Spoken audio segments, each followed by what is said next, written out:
नमस्कार दोस्तों। आज मेरा विषय है सामान्य ज्ञान क्या है, सामान्य ज्ञान की उपादेयता क्या है, सामान्य ज्ञान का महत्व क्या है। न केवल यूपीएससी, न केवल स्टेट पीसीएस, लेकिन सभी परीक्षाओं में सामान्य ज्ञान एक या दूसरी तरह से पूछा जाता है। इसको हम जनरल नॉलेज भी कह सकते हैं। सामान्य ज्ञान न केवल कॉम्पिटिटिव एग्जामिनेशंस, अगर देखा जाए तो जीवन की सभी परीक्षाओं में, जीवन के हर कदम पर, जीवन के हर मोड़ पर अगर हमारे पास ज्ञान हो, अगर हमारे पास थोड़ी सेंस हो, तो हमारी यात्रा सरल हो जाती है।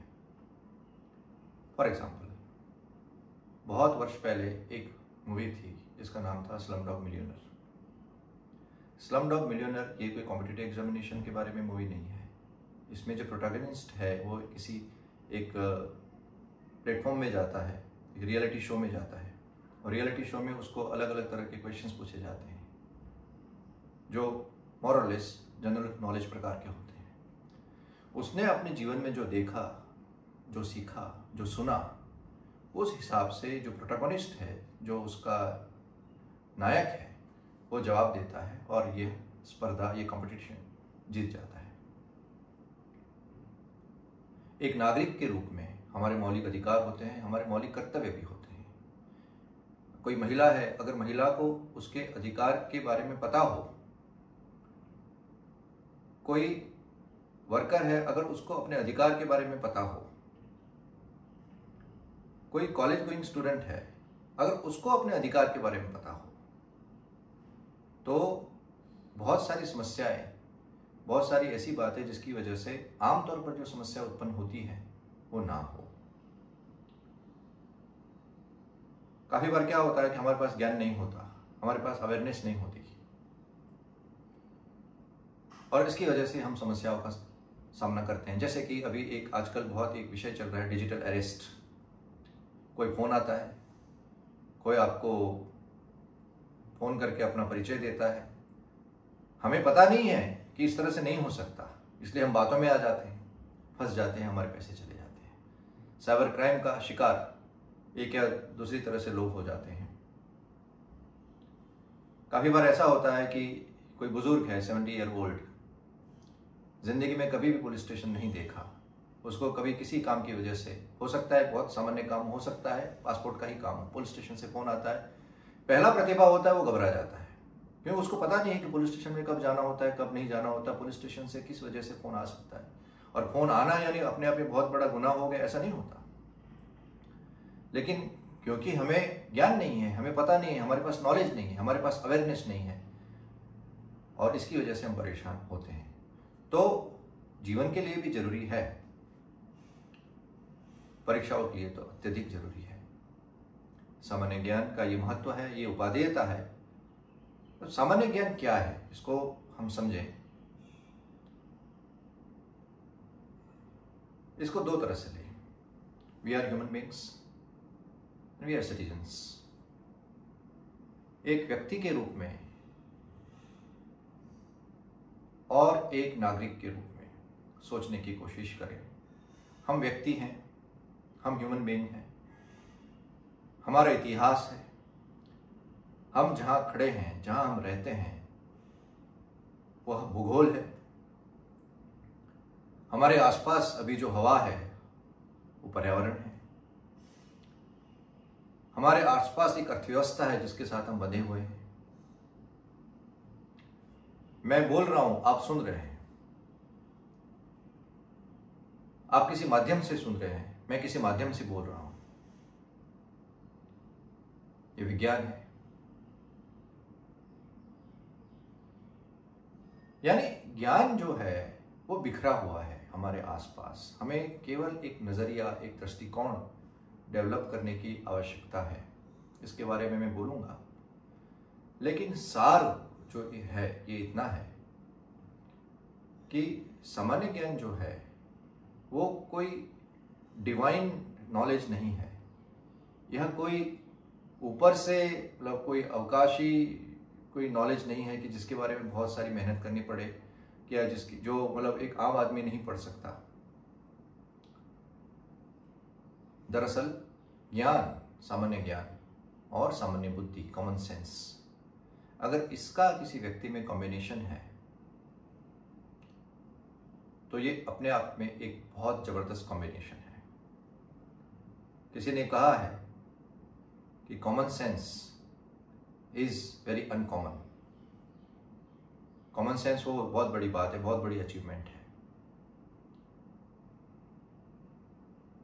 और अगर उसके पास जनरल नॉलेज भी हो, उसके आसपास जो हो रहा है उसके बारे में उसके पास जानकारी हो, जीवन के अलग अलग पहलुओं की जानकारी हो, तो that person can be an asset to the society. प्रतियोगिता परीक्षाओं में जनरल नॉलेज पहली बात होती है। अगर कोई प्रतियोगिता परीक्षा की बात होती है तो सबसे पहले जीके की बात ही आती है। तो जीके जो है उसको तैयार करने के लिए हमें पहला मुद्दा ध्यान में रखना चाहिए, वो है 5W and 1H theory. 5W and 1H यानी 5W से शब्द जो शुरू होते हैं वो बात, और हाउ, व्हाट, ये क्या है, when, where, who, why and how. कोई भी घटना घट रही है, कोई भी बात है, तो वो क्या है, कब हुआ, कैसे हुआ, किसने किया, क्यों किया, किस प्रकार से किया, इसके बारे में सोचेंगे तो धीरे धीरे परतें खुलने लगेगी, धीरे धीरे हमारी सोच बनने लगेगी, धीरे धीरे हमें पता चलने लगेगा। उदाहरण के रूप में हम सुबह उठते हैं, सुबह उठकर हम पानी पीते हैं। पानी जो है वो तत्व है, संयोजन या मिश्रण है, whether it is an element, mixture और कंपाउंड। ये सवाल पूछा गया है। हम देखते हैं आसमान नीला है, तो आसमान नीला क्यों है, विज्ञान की कौन सी घटना इसके लिए जिम्मेदार है, यह सवाल पूछा गया है। बहुत बार परीक्षाओं में पूछा गया है, यूपीएससी में भी पूछा गया है। हम जब उठते हैं तब हमें हवा में ताजगी का एहसास होता है। ये क्यों होता है? सुबह औंस होती है। औंस कैसे होती है? हम दूध भी पीते हैं, शायद कुछ लोग दूध पीते हैं, कुछ लोग चाय पीते हैं। तो दूध क्या है, चाय क्या है? What kind of substance that is? दूध के पोषक तत्व क्या है? अभी तो सुबह की बात है। ये हम आईने में अपना चेहरा देखते हैं, सुबह उठ के ज़्यादातर लोग आईने में अपना चेहरा देखते हैं। तो आईने में हम अपना चेहरा देखते हैं तो हमें अपना चेहरा दिखता है। तो आईना जो है वो किस तरह से बना हुआ है, आईना किस प्रकार का ग्लास है, किस प्रकार का कोटिंग है, और हम जो अपना चेहरा देख पाते हैं वो किस तरह से देख पाते हैं। आप मुझे सुन रहे हैं, मैं बोल रहा हूँ, मैं किसी माध्यम की वजह से बोल रहा हूँ। तो ये वायरलेस जो माध्यम है जिसकी वजह से आप मुझे सुन रहे हैं, मैं बोल पा रहा हूँ, वायरलेस की खोज सबसे पहले किसने की, किस प्रकार से की? ये एलसीडी स्क्रीन होगा या एलईडी स्क्रीन होगा, तो कैसे ये बना, किस तरह से बना? मोबाइल टेलीकम्युनिकेशन कैसे आया? मेरी आवाज़ आपकी आवाज़ से भिन्न है, आपकी आवाज़ मेरी आवाज़ से भिन्न है, हर एक की अपनी अपनी आवाज़ है। उसके पीछे क्या वजह है? मैं जो बोल रहा हूं, कोई कैमरा है तो आंख भी एक प्रकार का कैमरा है। तो अगर आंख एक प्रकार का कैमरा है तो आंख के मेगापिक्सल्स कितने प्रकार के हैं, कितना है होगा? ये सवाल पूछे गए हैं। आपने अखबार पढ़ा होगा, न्यूज़ प्रिंट जो कागज है सबसे ज्यादा कहां होता है? आजकल हम समाचार में पढ़ते हैं सेमीकंडक्टर्स के बारे में। सेमीकंडक्टर क्या है, कंडक्टर क्या है, सुपर कंडक्टर क्या है? तो ये जो है सुबह से शाम तक जो हमारे जीवन में घटनाएं घटती हैं, सुबह से शाम तक हम जिस जिन क्षेत्र से गुजरते हैं, यह सभी जनरल नॉलेज है। सामान्य ज्ञान फैला हुआ है, बस हमें एक देखने का नजरिया, एक देखने का दृष्टिकोण, एक प्रॉपर अप्रोच हमें कल्टीवेट करने की जरूरत है। एक क्यूरियोसिटी, जिज्ञासा वृत्ति उसको डेवलप करने की आवश्यकता है, तो ये हम कर सकते हैं। किताबों में जो है वो कुछ नया नहीं है, वो यही सब चीज़ों का सार है, सबका निचोड़ है, सबका एक शॉर्ट वे में प्रस्तुतिकरण है।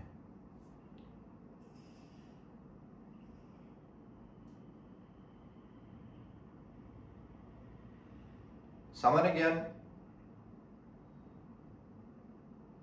के अंतर्गत बहुत सारे विषय आते हैं। कोई पूछेगा कि सामान्य ज्ञान की तैयारी कैसे की जाए और सामान्य ज्ञान में क्या क्या आता है।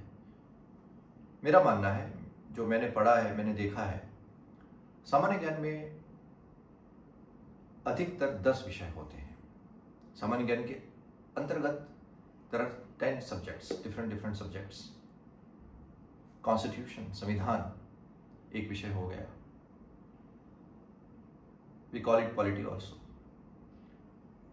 तो कॉन्स्टिट्यूशन है, हिस्ट्री है दूसरा विषय, आर्ट एंड कल्चर है तीसरा विषय, ज्योग्राफी है चौथा विषय। उसके बाद साइंस आता है। साइंस प्रीलिम में होता है, जनरल साइंस मेंस में होता है साइंस एंड टेक्नोलॉजी, दोनों के बीच में फर्क है। इकोनॉमी होता है, we don't say it economics, we say economy, Indian economy, भारतीय अर्थव्यवस्था, अर्थशास्त्र नहीं। तो constitution, history, art and culture, geography, science, economy. इसके बाद आता है foreign policy and international relations. ये महत्वपूर्ण विषय है। वैसे तो ये ज़्यादातर मुख्य परीक्षा में आता है, मेंस एग्जामिनेशन में आता है, लेकिन प्रिलिमिनरी की अंडरस्टैंडिंग के लिए भी प्रीलिम एग्जाम में अच्छा अगर करना है, इंटरव्यू में अच्छा करना है, तो इसके बारे में नॉलेज होना चाहिए, इसके बारे में पढ़ाई होनी चाहिए। स्पोर्ट्स, करंट अफेयर्स, ये 9 विषय के बाद आखिर में आता है मिसलेनियस, विविध नाना प्रकार के अन्य जो पहलू हैं वो इसमें आते हैं। मैं एक एक करके सबकी चर्चा करूंगा। संविधान, कॉन्स्टिट्यूशन है। संविधान के अंतर्गत हम सार्वभौमिक राष्ट्र हैं, हम स्वतंत्र राष्ट्र हैं, हम नागरिक हैं, हमारे कर्तव्य क्या हैं, हमारे अधिकार क्या हैं, चुनाव किस तरह से होता है, सेवा आयोग किस तरह से बनते हैं, जनसंख्या की गिनती किस तरह से होती है, उस सब के बारे में चर्चा, सबके बारे में बातें, सबके बारे में दिशा निर्देश कॉन्स्टिट्यूशन में, संविधान में दिए गए हैं। हम स्वतंत्र भी हैं और हम प्रजासत्ताक भी हैं। काफ़ी राष्ट्र ऐसे हैं जो स्वतंत्र होते हैं लेकिन प्रजासत्ताक नहीं होते। तो प्रजासत्ताक होना अलग बात है, स्वतंत्र होना अलग बात है। 15 अगस्त जो है हमारा, वो गणतंत्र दिवस नहीं है। गणतंत्र दिवस हम 26 जनवरी को कहते हैं, 15 अगस्त हमारा इंडिपेंडेंस डे है। तो वह कैसे है, मतलब why they are celebrated in that way, ये बहुत फंडामेंटल क्वेश्चन है, लेकिन काफ़ी बार इसके बारे में दिक्कतें होती हैं। फंडामेंटल्स क्लियर नहीं होते तो समस्याएं होती हैं।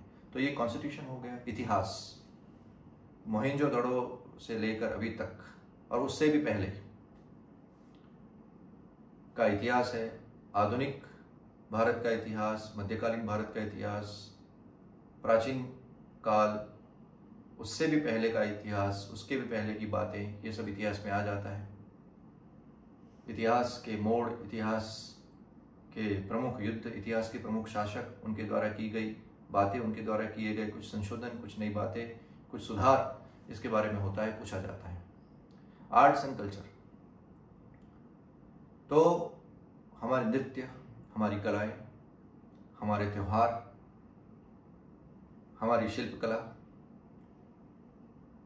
और भी बहुत सारी बातें हैं। हमारी जो कला जो संस्थाएं हैं जो इस दिशा में काम करती हैं, उसके बारे में, किस तरह से हमारा इवोल्यूशन हुआ, किस तरह से हम आगे आए, इसमें अभी कहाँ हैं हम, चाहे वो संगीत हो, चाहे वो नृत्य हो, चाहे वो सिनेमा हो, चाहे वो लिखाई हो, चाहे वो शिल्पकला हो, उसमें हम कहाँ हैं, उसकी प्रमुख संस्थाएं वगैरह के बारे में इसमें होता है। ज्योग्राफी, मानवीय भूगोल, भौतिक भूगोल, आर्थिक भूगोल, इन विषयों पर चर्चाएं होती हैं। बारिश के मौसम में ही बारिश क्यों आती है, सबसे बड़ा दिन, सबसे छोटा दिन, कर्कवृत, मकरवृत, विषुववृत, उसके तहत फ्यूचर में अगर आगे जाए तो जियो पॉलिटिक्स, जियो स्ट्रेटेजी में भूगोल की भूमिका, ये सब भूगोल में आते हैं, महत्वपूर्ण विषय है। साइंस में फिजिक्स, केमिस्ट्री, बायोलॉजी, इसके अलावा अभी जो नए नए संशोधन हो रहे हैं, नई नई खोजें हो रही है, artificial intelligence, information technology, genetics, robotics, aeronautical science, ये सब विषय इसमें आ जाते हैं। इसके बाद भारतीय अर्थव्यवस्था, इंडियन इकोनॉमी, जीडीपी क्या है, जीएनपी क्या है, एनएनपी क्या है, राष्ट्रीय आय क्या है, what is deflation, what is inflation, dollar कहाँ है, यूएस डॉलर, इंडियन रुपी कहाँ है, क्या करना चाहिए, एक्सपोर्ट इंपोर्ट, उसके इक्वेशंस क्या है, किस तरह से ये होता है, सेंट्रल बैंक का काम क्या है, बाकी बैंक क्या करती है, वाणिज्यिक बैंक यानी क्या हुआ।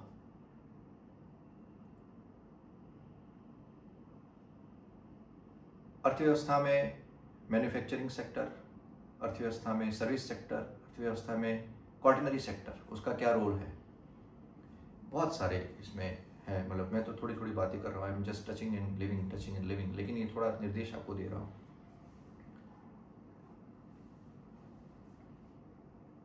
फिर foreign policy and international relationships, अंतर्राष्ट्रीय संस्थाएं, अंतर्राष्ट्रीय संगठन, भारत का उसमें प्रदान, भारत का स्थान, अंतर्राष्ट्रीय स्तर पर अभी कौन सी मूवमेंट्स हो रही हैं, अंतर्राष्ट्रीय स्तर पर कौन सी महत्वपूर्ण इवेंट्स हो रही हैं, उसके बारे में एक एनालिटिकल अप्रोच होना चाहिए। स्पोर्ट्स के बारे में जानकारी होनी चाहिए।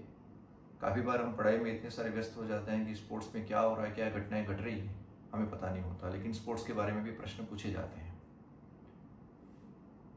कौन सी ट्रॉफी किस खेल से जुड़ी हुई है, कौन सा प्राइज, कौन सा अवार्ड किस खेल से जुड़ा हुआ है, कौन सा खेल किस राष्ट्र का राष्ट्रीय खेल है, वगैरह वगैरह, इस तरह से प्रश्न पूछे जाते हैं। फिर इसके बाद अगर देखा जाए तो करंट अफेयर्स आ जाता है। थोड़ा बहुत करंट अफेयर्स जो है, एक्चुअली स्पोर्ट्स की अगर हम बात करें, फॉरेन पॉलिसीज की बात करें, तो ये सब करंट अफेयर्स का एक तरह से हिस्सा है। लेकिन ऑफ लेट आई फाइंड कि their share is increase, that's why I have counted them separately. Current affairs में अपने आप में बहुत सारे विषय होते हैं, लेकिन करंट अफेयर्स यानी करंट, सांप्रत घटनाएं, जो समसामयिक घटनाएं जो अभी आसपास हो रहा है, पिछले 6-8 महीने, 1 वर्ष, 1.25 वर्ष में जो घटनाएं घट चुकी हैं, उसके बारे में करंट अफेयर्स को हम ले सकते हैं। करंट अफेयर्स के सोर्सेस जो हैं वो अच्छे अखबार माने जाते हैं, अच्छे मैगजीन भी माने जाते हैं। मुझे यूपीएससी के इंटरव्यू में पूछा गया था, और शायद ये एक कॉम्प्लीमेंट के तौर में पूछा गया था कि मेरा करंट अफेयर्स अच्छा है, एनालिटिकल है, तो मैंने कहीं कोचिंग ली है क्या? तो मैंने उनको बताया कि मैंने तो कोचिंग नहीं ली, लेकिन मैं अखबार पढ़ता हूँ। तभी मैं करीब 6 अखबार रोज पढ़ लेता था। सब में इतना समय नहीं देना होता, अखबार तो मूल रूप से एक ही पढ़ना होता है, बाकी में तो एनालिटिकल अप्रोच होता है, एडिटोरियल्स पढ़ने होते हैं। तो अगर करंट अफेयर्स अच्छा है तो उसकी वजह से इंटरव्यू में भी फायदा होता है। Current affairs prelims, mains, interview हर स्टेज में काम आता है। तो करंट अफेयर्स यानी आसपास में जो घटनाएं घट रही हैं वो, और उसमें क्या ध्यान में रखा जाए। मुझे पूछा गया था कि आप कैसे मतलब तैयारी करते हो, तो मैंने उनको ये बताया था कि मैं भारत को केंद्र में रखता हूँ। जो घटनाएं आने वाले 6 महीने तक या उसके बाद भी महत्वपूर्ण हो, उसको मैं ध्यान में रखता हूँ। जो घटनाएं भारत के लिए उपयोगी नहीं है, या जो घटनाएं या जो बातें हैं जिनको पढ़ने का कोई मतलब नहीं है, जैसे कि फिल्मी सितारों के बारे में बातें होती हैं, गपशप होती है, कुछ विवाद की बातें होती हैं, तो वो सब में नहीं पढ़ना चाहिए। ऐसी क्या बातें हैं जो आज हम पढ़ रहे हैं, वो हमें लगता है 6 महीने बाद भी प्रासंगिक, रिलेवेंट रहेंगी, उसको फोकस किया जाए। फिर मिसलेनियस, विविध, यानी जो शुरुआत के 9 विषय में कुछ रह गया हो, या ऐसा लगता है कि शायद इसमें अलग से पूरा विषय नहीं बना सकते लेकिन एक कॉम्बो बना सकते हैं, तो दैट इज मिसलेनियस। डिफेंस के बारे में सवाल पूछे जाते हैं, अवार्ड्स हैं, प्राइजेस हैं, इवेंट्स हैं, कुछ ऐसी घटनाएं हैं, कुछ ऐसी ऑर्गेनाइजेशन है, कुछ ऐसी बातें हैं जो 5 वर्ष पहले भी घटना हुई हो लेकिन वो महत्वपूर्ण है अभी भी, तो ये कर सकते हैं। किताबों के बारे में पूछा जाता है, कौन सी किताब किसने लिखी, तो जैसे ऑडासिटी ऑफ होप किताब किसने लिखी है, ये प्रश्न पूछा गया है बार बार। तो ऐसी बहुत सारी किताबें हैं, there are so many books and authors. तो बुक्स एंड ऑथर्स, एक्रोनिम यानी शॉर्ट फॉर्म। इस जैसे एसटीडी जैसे पहले आया था, तो एसटीडी का फुल फॉर्म क्या है ये पूछा गया है, सीएनजी का फुल फॉर्म क्या है, एलपीजी का फुल फॉर्म क्या है। जब जो टेक्नोलॉजी आगे हो, जब जो संगठन आगे हो, जब जो घटना चर्चा में हो, उसके एक्रोनिम्स के बारे में पूछा जाता है। कभी कभी ये सवाल आ जाते हैं, तो ये एक एक्रोनिम्स के बारे में हो गया। सीमाओं के बारे में पूछा जाता है, जैसे मैकमोहन लाइन, मैकमोहन रेखा, रेडक्लिफ लाइन, या दिस पैरेलल, दैट पैरेलल, ये वगैरह। तो काफी बार इस तरह से सवाल भी आते हैं। तो ये हो गया overall general knowledge. General knowledge के मूलतः 10 विषय हैं। अब काफी बार ये सवाल होता है कि what is general awareness, what is general knowledge and what is general studies. UPSC में जनरल स्टडीज कहा जाता है, स्टेट पीसीएस में भी ज्यादातर जनरल स्टडीज कहा जाता है, कहीं कहीं जनरल नॉलेज कहा जा सकता होगा, और जनरल अवेयरनेस भी कहा जाता है। कुछ बैंकिंग की परीक्षाएं होती हैं, कुछ अलग अलग परीक्षा होती है, उसमें जनरल अवेयरनेस, सामान्य जागरूकता, ये शब्द का प्रयोग होता है। जनरल अवेयरनेस में करंट अफेयर्स का पोर्शन ज़्यादा होता है, ऐसा मान सकते हैं हम। जनरल नॉलेज में ये 10 विषय होते हैं, और जनरल स्टडीज़ में थोड़ा गहराई से जाते हैं। जनरल स्टडीज़ में सिर्फ फैक्चुअल नॉलेज इम्पोर्टेंट नहीं होता, एनालिटिकल नॉलेज, एनालिटिकल अप्रोच मायने रखता है, थोड़ा और गहराई से जाते हैं। ये सेमीकंडक्टर क्या है, तो सेमीकंडक्टर क्या है, इसको जनरल अवेयरनेस में ले सकते हैं, जनरल नॉलेज में ले सकते हैं। लेकिन सेमीकंडक्टर का उत्पादन इंडिया में कहाँ होता है, सेमीकंडक्टर के उत्पादन से अर्थव्यवस्था में क्या प्रभाव हो सकता है, सेमीकंडक्टर अगर बनेंगे तो हम कहाँ जा सकते हैं, सेमीकंडक्टर नहीं बना पाए हम कहाँ रह सकते हैं, सेमीकंडक्टर का उपयोग कहाँ कहाँ होता है, सेमीकंडक्टर बनाने में क्या क्या चाहिए, कौन से मटेरियल चाहिए, और अगर हम उसमें नहीं है इतने आगे तो क्यों आगे नहीं है, तो आगे आने के लिए हमें क्या करना चाहिए। तो सेमीकंडक्टर के उत्पादन में आगे आने के लिए हमें क्या चेंजेस लाने होंगे, क्या बदलाव लाने होंगे, क्या करना होगा, उसका रोडमैप क्या होगा, ये सब जनरल स्टडीज में आता है। तो ये कुछ विषय हैं, ये कुछ बातें हैं जो मैंने जनरल नॉलेज के बारे में आपके साथ करी है।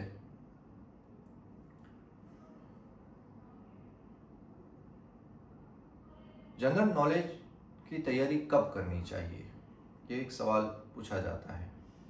कुछ लोग ऐसा पूछते हैं कि बोलते भी रहते हैं, कभी बार कहीं मुलाकात हो गई तो बोलते हैं कि मेरा बच्चा इतनी इतनी कक्षा में पढ़ रहा है, तो मैं उसको कौन सी किताब पढ़ाऊँ, या मैं उसको क्या कहूँ, क्या करूँ। यहाँ पे मैं 2 बातें कहूँगा आपसे। जनरल नॉलेज की तैयारी करने के लिए कोई एक पर्टिकुलर स्ट्रक्चर नहीं होता, व्यक्ति व्यक्ति के आधार पर इसमें चेंजेस हो सकते हैं। लेकिन मोर और लेस अगेन मोटा मोटा तौर पर अखबार अच्छा अगर पढ़ेंगे, शुरुआत अखबार पढ़ने से करें तो आपका बेस अच्छा बनेगा। फिर जनरल नॉलेज क्या है, कोई बाहर से तो आया नहीं है, स्कूल की किताबें, social studies, science, basic arithmetic, basic mathematics वो पढ़े, पॉलिटी, स्कूल में इकोनॉमी की किताब आती है वो सब पढ़े, एनसीईआरटी की किताबें पढ़ें, एनसीईआरटी की किताबें नहीं है तो स्टेट बोर्ड्स की किताबें भी मोर अगेन थोड़ा बहुत तो सेम ही होती है, उसको पढ़ें, अच्छे से वो पढ़ाई करें। और जीके के लिए और जैसे जनरल नॉलेज डाइजेस्ट कोई अच्छी पब्लिकेशन की हो तो उसको पढ़ सकते हैं। ईयर बुक पढ़ें, पहले ये बेस बनाएं, बेसिक नॉलेज आपके पास हो, फिर आप एडवांस में जाएं। मैं एक लिंक मैं रखता हूँ डिस्क्रिप्शन में, और उस लिंक में मैंने कुछ किताबों की सूची दी है। वो मेरा मानना है, इट इज़ नॉट एग्जॉस्टिव, लेकिन मुझे लगता है कि ये किताबें ठीक हैं, मुझे ठीक लगती हैं, तो with that perspective I have kept. लेकिन और भी किताबें हो सकती हैं, और भी सुझाव हो सकते हैं। That is just an indicative list. तो एक ये है कि शुरुआत यहाँ से कर सकते हैं, फंडामेंटल से शुरुआत करें, नींव से शुरुआत करें, बेसिक से शुरुआत करें। और मेरा ये भी कहना है कि अगर कोई पेरेंट चाहता है कि उसका बच्चा पढ़े अभी से, मेरे बच्चे को मुझे आईएएस बनाना है, मेरे बच्चे को मुझे आईपीएस बनाना है, मैं क्या करूं? आप खुद भी पढ़ो। आप पढ़ोगे तो बच्चा आपको देखेगा कि आप पढ़ रहे हैं तो वो भी पढ़ेगा। फिर बच्चा जरूरी नहीं कि 10वीं कक्षा में, 12वीं कक्षा में, कॉलेज में हो तो ही आपको देख के पढ़े। अगर आप पढ़ोगे, आपके हाथ में किताब होगी, आपके पास पढ़ने की रुचि है, आप पढ़ने में आपका झुकाव है, तो बच्चा वो 3 साल का भी होगा तो 3 साल के हिसाब से वो प्राइमर लेके बैठेगा, 5 साल के हिसाब से वो उस तरह से चित्र कथाएं लेके बैठेगा। 8 साल का बच्चा भी आपको देखे कुछ तो पढ़ेगा, और पढ़ोगे तो कुछ ना कुछ मिलेगा ज्ञान। तो आप भी पढ़िए, न केवल बच्चे के ऊपर थोपिए। ये दृष्टिकोण बनाए रखें, खुद पढ़े। अगर घर पे माहौल होगा पढ़ने का, घर पे साइंटिफिक टेम्परामेंट होगा, तो बच्चे का विकास अपने आप होगा। अभी से किसी के ऊपर प्रेशर ना बनाएं। हाँ, लेकिन शुरुआत, जैसे कोई युवा है, वो कॉलेज में पढ़ रहा है, या वो कह रहा है कि मैं ग्रेजुएट हो गया, मुझे क्या करना चाहिए, तो ये मैंने स्टेज बताए हैं। शुरुआत इस तरह से कीजिए, बाकी तो फिर आगे बहुत सारा मार्गदर्शन आपको मिल जाएगा। General knowledge, again if I emphasize, it is not only important for competitive examinations. General knowledge is important everywhere. So whether you are appearing in competitive examinations or not, आप पढ़ते रहें। या फिर समझ लीजिए कि जैसे कोई पास कर ली परीक्षा, आपने यूपीएससी ही पास कर ली, तो क्या पढ़ना नहीं चाहिए? क्या पढ़ना चाहिए, उसके बाद भी आगे काम आता है। बहुत सारी चीज़ें होती है, बहुत सारा पॉलिसी मेकिंग होता है, नॉलेज होता है तो इंसान अच्छा प्रदान कर सकता है। तो this never stops, learning never stops, curiosity should never be doused। तो आप इस तरह से कार्यवाही करें, इस तरह से पढ़ें, ये आपसे अपेक्षित है। आपने मुझे बहुत शांति से सुना, मैं आपका धन्यवाद करता हूँ। इसके साथ मैं अपनी वाणी को विराम देता हूँ। जय हिंद, नमस्कार।